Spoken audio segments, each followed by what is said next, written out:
And yet, how short a takeoff roll can you get? How much does it weigh today? Right now it weighs around 320,000 pounds. It's not very heavy today, but you'll see the short takeoff capability here in just a few seconds. Okay, we're going to spool them up. They're going to get them all up to full power, then release brakes and go for a short field takeoff, right? That's right. All right, take a look, ladies and gentlemen, representing the new heavy lift capability with an amazingly high mission readiness capability and record.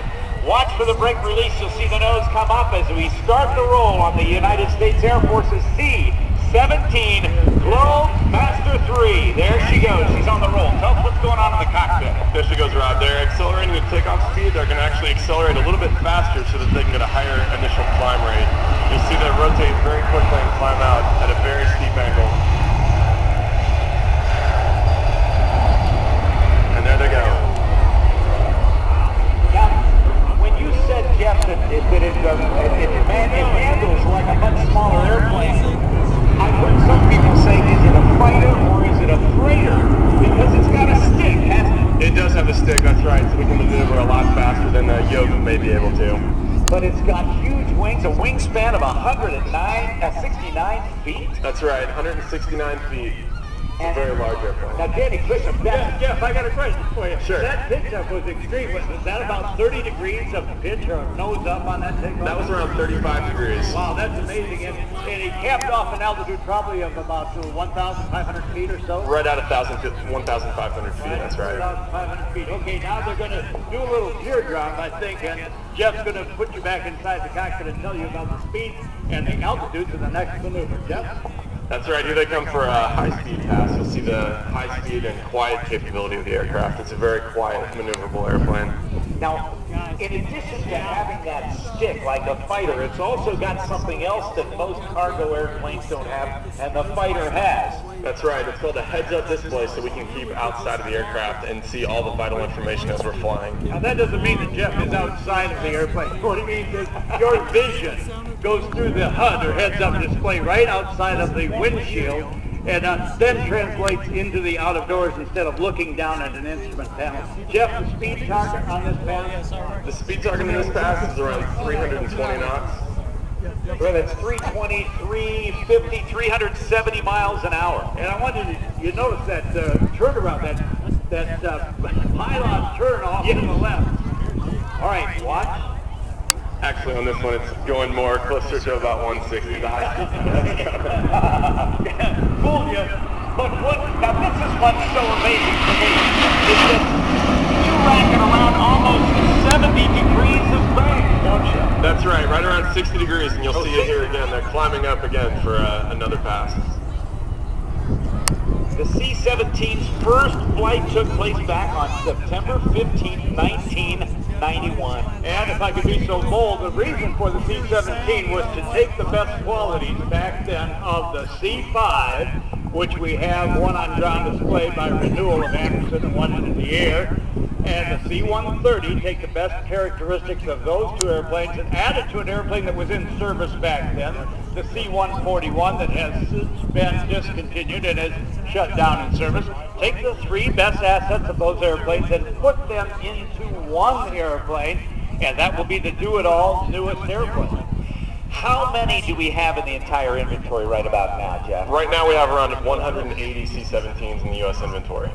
And Jeff, I read that the Canadians have just purchased one for their military. They have purchased one. I think they're going to purchase 4. Total of 4. And over in the UK, they picked up, I think, 3 That's right. off of the assembly line. I guess what we're getting here, it's important to keep that assembly line, which is in Long Beach, just off the 405 freeway. Keep those airplanes coming out so they are not discontinued. Keep them rolling, that's right. Now, Jeff, take us through this next maneuver. All right, here you see the slow maneuverable capability of the aircraft. They're coming up at around 120 knots. You can see that they're just basically hanging on the edge of the wing. The power is what's keeping them flying at this time. Now, one of the other things that you can see, ladies and gentlemen, if you're not an aviator, look at the trailing edge of the wing, and we see those flaps extended that really increase the wing area to about 3,800 square feet. That's right, they deflect the... Oh! There they're waving, everybody. Wave back. You talk about maneuverability and lucky with still having stall protection That means the wings are still capable of creating lift, even though they're in a bank, and that particular lift is scrubbed off a little bit because the efficiency in the bank is reduced. Not only does it have trailing edge flaps, but it has leading edge slats that really increases the lift of the wing, the lifting capability of the wing. And in addition to that, adds a lot of drag, but when you got 41,000 pounds of thrust times 4, you can keep this airplane in the air very easily, can't you? That's right, Rob. It's very easy.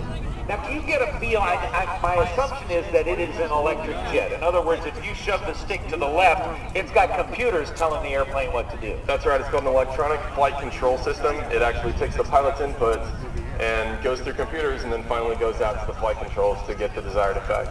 Again, check out this turn. This is what I love. When you can get it around the inside parameter of an Allied base and keep it from being hit by enemy fire outside the perimeter of that airport by effective maneuvering at low altitude and relatively low speed, low radius of turn, that is very impressive. That turn alone right there, that's amazing.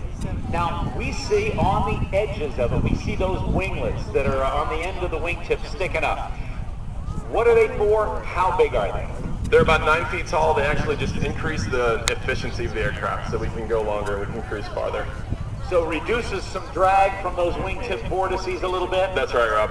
All right, now coming through from the left, what we got, Danny? All right, now you can look at this and either look at the C-5 on ground display and you see, oh, what's the size difference here? Well, this airplane, the C-17, can carry 80% of what the giant C-5 can carry.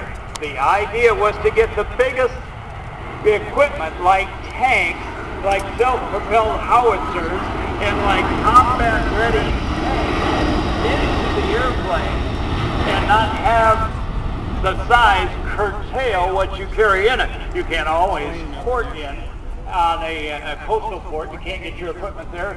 If it doesn't have roads where you're fighting, you've got to fly it in. And if it's too small, you can't get it in. Now, you've got the big equipment in there, but you've got the capability of flying at small, unimproved airports.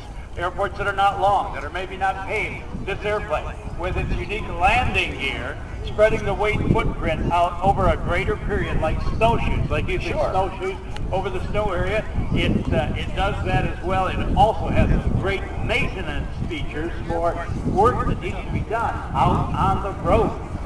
As it comes back around, you can put 102 fully set up combat troops in stowable seats, or you can even turn it into a hospital configuration with 48 hospital patient litters, up to 109,000 pounds of cargo, including the Army's M1 Abrams main battle tank. It is huge, and I see it comes, it pulls up. This has got to be just incredibly fun to fly, Jeff. It's a blast. And flying today are Captain Tom Phillips and Captain